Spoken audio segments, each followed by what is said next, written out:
मेरा एक प्रसिद्ध वाक्य है। एक पत्रकार ने मुझे पूछा था, मुंबई पुणे हाईवे में जब बना रहा था तो अंबानी जी का टेंडर हमने रिजेक्ट किया था 3600 करोड़ का, तीसरा लोएस्ट था। तो मैंने रिजेक्ट किया तो उस मेरे ऊपर बहुत टीका टिप्पणी की, जब कानून से तो दिया क्यों नहीं, वीरभोई भी नाराज हुए थे। तो फिर मैंने कहा हम काम करेंगे, तो एमएसआरटीसी की स्थापना की मैंने, जो आज भारत सरकार की फ्लैगशिप ऑर्गेनाइजेशन है, और मैंने काम हाथ में लिया। फिर अपने हिसाब से ढंग से, कोई मेरे ऊपर विश्वास नहीं रख रहा था, वैसे ही नहीं थे, तो पुणे में गए। तो एक पत्रकार जगत के एक बड़े सीनियर जर्नलिस्ट है इंडियन एक्सप्रेस के, करदले करके, तो उन्होंने मुझे प्रश्न पूछा कि ये रोड को लिए कितने पैसे लगेंगे।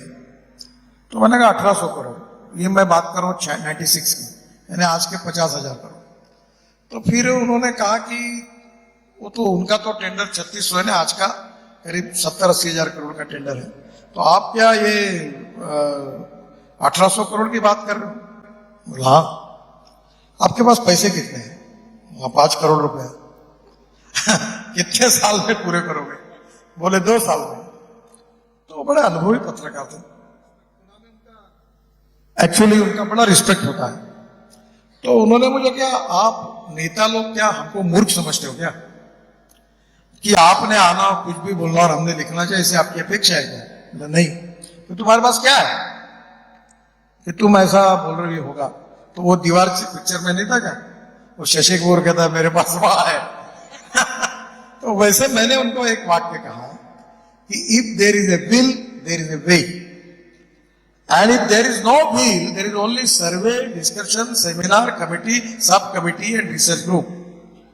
और आपको मैं बता रहा हूं, डिग्री लेने वालों को, I like people who can get the thing done, even I like people who can take the wrong decisions, but I dislike honest people who don't want to take the decisions. मैं बहुत अधिकारियों को कहता हूं, मैंने एक बड़े अधिकारी को कहा था, आप बड़े महान हैं। बोले क्या हुआ साहब?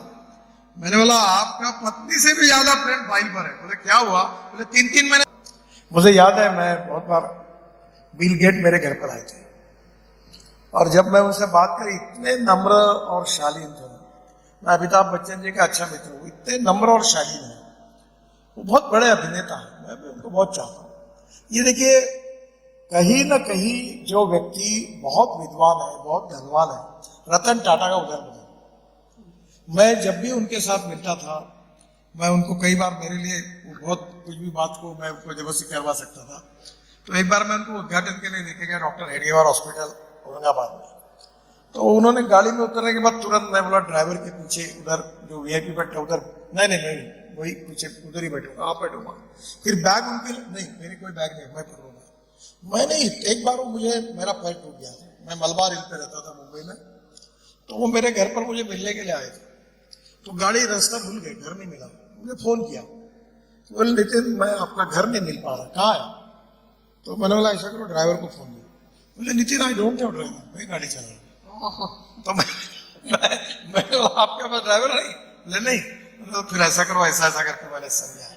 यानी इतना धनवान व्यक्ति, और वो व्यक्ति क्या करता है अपने प्रॉफिट का, कैंसर हॉस्पिटल को उन्होंने इतना टाटा ट्रस्ट ने दिया पैसा, इतने पैसे से लोगों की सेवा की, कभी उनके पास उनके संपत्ति का अहंकार नहीं था। तो ये जो सौंदर्य, संपत्ति, सत्ता और नॉलेज, इसको दिमाग में मत चढ़ने दो। हम नम्रता के साथ हम जमीन पर चलेंगे तो ये जो आपका करियर होगा ये बहुत अच्छा है। ये युवा वर्ग है, ये तो आजकल जिस चीज के आप मिनिस्टर हैं, और हाईवेज पर और दुर्घटना और बहुत एक्सीडेंट्स बहुत हो रहे हैं, और ये हमें पता है कि आपकी प्रायोरिटी का एक बहुत बड़ा एजेंडा भी है। इसको आप कैसे कम करने की सोच रहे हैं, कैसे सोच रहे हैं कि ये कम हो, और इसमें ये युवा जो शक्ति है वो कैसे सम्मिलित हो सकती है, ये इम्पोर्टेंट है। देखिए 10 साल में मेरे डिपार्टमेंट में हर क्षेत्र में सफलता मिली है, और इस क्षेत्र में असफलता मिली है। मरने वालों की संख्या कम होने के बजाय बढ़ी है। 1,80,000 लोग मरते हैं, 1,80,000। जो कोई लड़ाई में नहीं मर रहे, जो कोई दंगे में नहीं मर रहे, कोई आतंकवाद में नहीं मर रहे, कोई कोविड में नहीं मर रहे, इतने लोग मर रहे। और दुर्भाग्य ये कि 66% 18 to 34 एज के हैं। 30,000 लोग इसलिए मरते कि वो हेलमेट नहीं पहनते। 10,000 बच्चे इसलिए मर रहे हैं कि उनके स्कूल के सामने एग्जिट और एंट्री की बराबर व्यवस्था नहीं है। और इसके लिए 4 चीजें इंपॉर्टेंट है। रोड इंजीनियरिंग, इसमें हमारी काफी गलतियां थी, हमने उसमें सुधार करने की काफी कोशिश की है। 40,000 करोड़ रुपए खर्चा करके ब्लैक स्पॉट इंप्रूव कर रहे हैं। रोड इंजीनियरिंग वो डिपार्टमेंट मेरे पास है। अब पूरे ऑटो इंजन में इतना सुधार कर दिया है, अभी ट्रक को एक नए सिस्टम लगाई ब्रेक की, और हमने 6 एयरबैग्स लगा दी इकोनॉमिक मॉडल में, ताकि अब ऑटो इंजन के कारण कोई प्रॉब्लम नहीं। तीसरी बात जो है इन्फोर्समेंट, अब कानून बहुत कड़ा कर दिया, फाइन भरना पड़ता, फिर भी ह्यूमन बिहेवियर नहीं बदला। और इसके लिए आप और मैं, हम सब मिलकर कुछ बदल सकते हैं। मीडिया का रोल इंपॉर्टेंट है। ये भारतीय लोग, हम लोग, जब मैं फॉरेन में जाता हूँ और चॉकलेट खाता हूँ तो चॉकलेट का जो कागज रहता है वो जेब में रखता हूँ और फिर डस्टबिन देख के वहां डालता हूँ। और अगर आपके यहाँ मैंने चॉकलेट खा, इधर तो आपकी नजर रहेगी, यहाँ फेंक देता हूँ। तो हमारी जो कानून के प्रति डर भी नहीं और सम्मान भी नहीं, ये हमारी समस्या है। Human behaviour is the problem. और इसमें सबसे इंपॉर्टेंट चीज है कि रेड सिग्नल होगा तो रुक जाएंगे, हम लेफ्ट हैंड ड्राइव करेंगे। कहीं आपको अभी ये आपके पास ही आएंगे अपना मेरठ का, यहाँ अभी बीच में एक एक्सीडेंट हुआ 3-4 महीने पहले। एक स्कूल वैन बच्चों की, वो रॉन्ग साइड आ रही थी और उसमें एक गाड़ी ने 6 लोग मार गए। अब क्यों आप ऐसा करते हो? जैसे मैंने पहले कहा, शॉर्टकट कट में शॉर्ट। आप जो ट्रैफिक सिग्नल से रूल्स ऑफ द रोड है उसके प्रति डर भी चाहिए और सम्मान भी चाहिए, उसका पालन करना। इसके लिए ह्यूमन बिहेवियर को बदलना होगा। और आप अभी मीडिया में भी है, आप जरूर इसके ऊपर लोगों को जगाने के लिए कार्यक्रम करिए। और हर व्यक्ति ने अगर ये तय कर दिया कि मैं रूल्स ऑफ द रोड का पालन करूंगा, तो मुझे लगता है काफी संख्या कम हो जाएगी। सर, आप सामने हो तो कुछ पॉलिटिकल सवाल तो बनता ही है, चाहे किसी मंच पे हो। तो 2 सवाल है मेरे। पहला, अभी कुछ दिन पहले आरएसएस प्रमुख मोहन भागवत ने कहा कि ये हर मस्जिद के भीतर शिवालय ढूंढना ठीक नहीं। उसके बाद भी लोग ढूंढ रहे हैं। एक इकोसिस्टम ऐसा हो गया है जिसका काम ही यही है। तो पहला तो ये सवाल है, क्या इस राय से आप सहमत हैं? ये बंटवारा करता है, विभेद करता है सोसाइटी में, ये बंद होना चाहिए। देखिए, आपने पूछा वो सवाल बहुत महत्वपूर्ण है, पर इस सवाल पर मेरा वैसा डायरेक्ट इनडायरेक्टली कोई संबंध नहीं है। तो भागवत जी ने जो कहा वो मैंने भी अखबार में पढ़ा है। और एक बार आप कभी भागवत जी से मिलोगे तो उनसे पूछिए, वो ज्यादा अच्छी तरह आपको बता पाएंगे। कटली है सर, एक पत्नी गली से। आपने मुझे बता दिया कि इस सवाल का जवाब भागवत जी से पूछना पड़ेगा। एक दूसरा सवाल आपकी पार्टी से मुतल्लिक है। बहुत लोग कह रहे हैं कि अब नड्डा जी का कार्यकाल खत्म हो रहा है, तो बहुत लोग ये कह रहे हैं कि कोई स्ट्रॉन्ग प्रेसिडेंट आना चाहिए, जो भी नया आए। तो उसमें एक नाम नितिन गडकरी का भी आता है, अध्यक्ष रह चुके हैं। तो क्या ऐसा हो सकता है कि नितिन गडकरी भी अध्यक्ष हो, फिर से एक बार कमान संभाले पार्टी की? ऐसे होने की कोई संभावना नहीं, और मैं भी होना नहीं चाहता।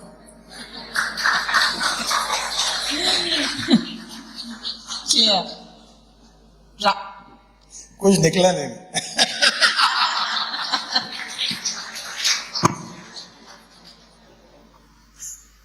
सर, मेरा सवाल ये है, सवाल से पहले ये बात है कि सर, एक बात कही जाती है कि 70 सालों में जो नहीं हुआ वो इन 10 सालों में हुआ।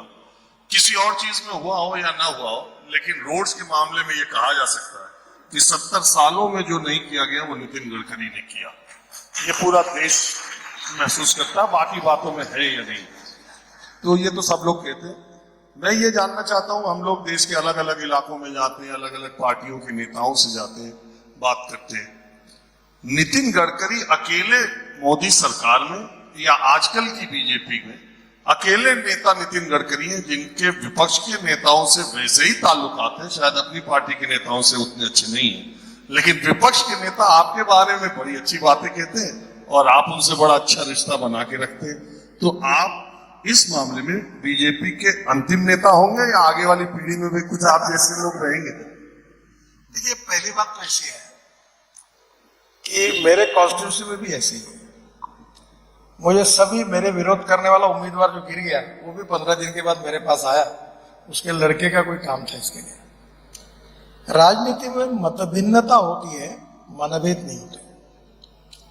और रोड में बनाता हूं तो देखिए, एक लोकसभा क्षेत्र बीजेपी का है, वहां बनाओ, और दूसरा किसी और का है तो बंद कर दो, ऐसा तो नहीं हो सकता। अटल बिहारी वाजपेयी जी ने कहा था, वो बात मुझे याद है, कि हम मंत्री बनने के पहले हम पार्टी के हैं और मंत्री बनने के बाद हम देश के हैं, और देश सबका है। और हम जब शपथ लेते हैं कि जात पंथ धर्म भाषा इसके ऊपर उठकर हम सबके लिए न्याय करेंगे, ये शपथ लेते हैं। और मोदी जी ने भी कहा है, सबका साथ, सबका विकास, सबका प्रयास और सबका विश्वास। तो ये स्वाभाविक है। दूसरा, मैं जो मुझे नजदीक से, मैं am not a calculated politician. मैं कौन से समय क्या नहीं बोलना चाहिए वो भी बोल देता हूँ। मैं संकोच नहीं करता, झूठ नहीं बोलता। मेरा कहना ऐसा है कि एक हर आदमी का एक नेचर होता है, पर मेरा एक स्वभाव है, वो ऐसा है कि एक तो मैंने दो चीजें रखी है। मेरे यहाँ एक संस्कृत का गीत मेरे चेंबर में ऊपर सामने रखा हुआ है, मनसा सततम स्मरणीयम वचसा सततम वदनीयम लोक हितम मम करणीयम। मैं कोई साधु सन्यासी वगैरह नहीं हूं, मैं भी छोटा आदमी हूं। नाटक सामने से और पिक्चर पीछे से देखने वाले क्लास का, फुटपाथ पर खाने वाला हूं। तो मैं ये सोचता हूँ कि मैं politics is instrument of social economic reform, और मैं कैसी मदद कर सकता हूं किसी की, ये उसके लीगल काम है। और इसमें एक इंपॉर्टेंट चीज है कि politics is a instrument of social economic reform, और मैं इसको कन्विक्शन के रूप में मानता हूं। 15 दिन 20 दिन चुनाव है, बिल्कुल राजनीति होगी, मैं अपनी पार्टी प्रचार ये सब करूंगा। चुनाव खत्म हो गया तो मैं बाकी अभी एक बहुत अच्छा प्रोजेक्ट हिंदुस्तान के लिए, जैसे एक एम्ब्रियो ट्रांसफर, जैसे टेस्ट टू बेबी वैसे टेस्ट टू गोरी, देशी गाय को ब्राजील में गिर की, उसको सीमेंस यहाँ के 2 लीटर के गाय को देकर गोरी तैयार करना, और 100% गोरी होगी, ऐसी टेक्नोलॉजी आई। मैं उसका एग्रीकल्चर और इसमें मैं काम कर रहा हूँ। तो पहले देश में 3 उद्घाटन हुए, तीनों का मैंने किया। एक पवार साहब का बारामती में उन्होंने शुरू किया, एक चितई डेयरी सांगली में था, और एक नागपुर में वेटरनरी यूनिवर्सिटी में था। तो क्या होता है कि जब इंटरेस्ट होते हैं तो स्वाभाविक रूप से कोई राजनीति ये एक ही धंधा है कि बाकी नहीं है कुछ, एग्रीकल्चर है, डेवलपमेंट है। आप मीडिया में भी दिन भर, आपको कोई भी एक बात बता दो कि तुम दिन भर जितना दिखाते हो ना, गडकरी ने ऐसा कहा, ढाकाने ने वैसा कहा, उसने ऐसा किया, ये अब लोगों को इंटरेस्ट नहीं है। लोगों को इंटरेस्ट है नॉलेज में, इंफॉर्मेशन में। अरे मैंने जो कहा वो आपके चैनल के बारे में नहीं कहा, अनुराधा जी के बारे में तो बिल्कुल नहीं कहा। पर अब लोगों की भूख है कि उनको नई नई बातें समझनी है, टेक्नोलॉजी समझनी है। तो क्या धीरे धीरे परिस्थितियां बदल रही है, और इसमें human relationship is the biggest strength of politics, social work, business and everything. मैंने जो 50 साल में जिसका हाथ पकड़ा मैंने नहीं छोड़ा, वो चाहे गड्ढे में गया तो भी चलेगा। देखो, आपको एक बात ये भी बता देता हूं, कोई भी व्यक्ति जो होता है उसका जो सम्मान होता है वो उसकी पद प्रतिष्ठा के कारण होता है। मेरी प्रतिष्ठा अगर 1 रुपए की है तो 10 रुपए की इसलिए हुई कि मैं मंत्री हूं। मंत्री पद आता है चला जाता है, एमएलए आता है चला जाता है, बड़े बड़े पोस्ट आते हैं चले जाते हैं। पर सबसे विशेष ये कि जब वो मंत्री पद पर नहीं रहता, जब उसके पास सत्ता का कोई पद नहीं होता, तब भी लोग उसको उतना ही रिकॉग्नाइज करते हैं, रिस्पेक्ट करते हैं और उसको प्रेम करते हैं। That is really the true meaning of that personality, और वो सबसे महत्वपूर्ण बात है। और इसलिए मैं सबसे अच्छे संबंध रखता हूं। अच्छा, इसका मैं कभी छुपा था, मैं पार्लियामेंट में मैंने कहा कि मैं आरएसएस वाला हूं। RSS is a part of my life conviction. मैं बीजेपी का कट्टर कार्यकर्ता हूं। ओवैसी से लेकर वो मेरे को अच्छा कह रहे, तो मैंने कहा आप, मुझे ये भी मालूम है आपको होने के बाद भी आप कह रही है, यही डेमोक्रेसी है, मैं भाग्यवान हूं। और यही भी मुझे यही सिखाया गया है। और मोदी जी भी ये कहा कि सबका साथ, सबका विश्वास, सबका प्रयास, सबका विकास। तो मुझे लगता है ये चाल चलन व्यवहार चरित्र में अगर आपकी बात अगर रिजनेबली ठीक रहती है तो लोग आपको प्रेम करते रिकॉग्नाइज करते। सर लोग ये कहते हैं कि गडकरी जी सार्वजनिक मंचों पर, इस तरह के मंचों पर बहुत शालीनता, बहुत सज्जनता और बड़ी दिलचस्प बातें करते हैं जिसमें आदमी का मन लगता है। लेकिन अगर उनके प्रोजेक्ट कहीं रुक रहे हो और वो बंद कमरे में मिले और रोकने वालों से मिले, तब उनके तेवर कुछ अलग ही होते हैं। मुझे एक आदमी ने किस्सा बताया, पता नहीं सही है गलत, आप बताइएगा, कि NS-24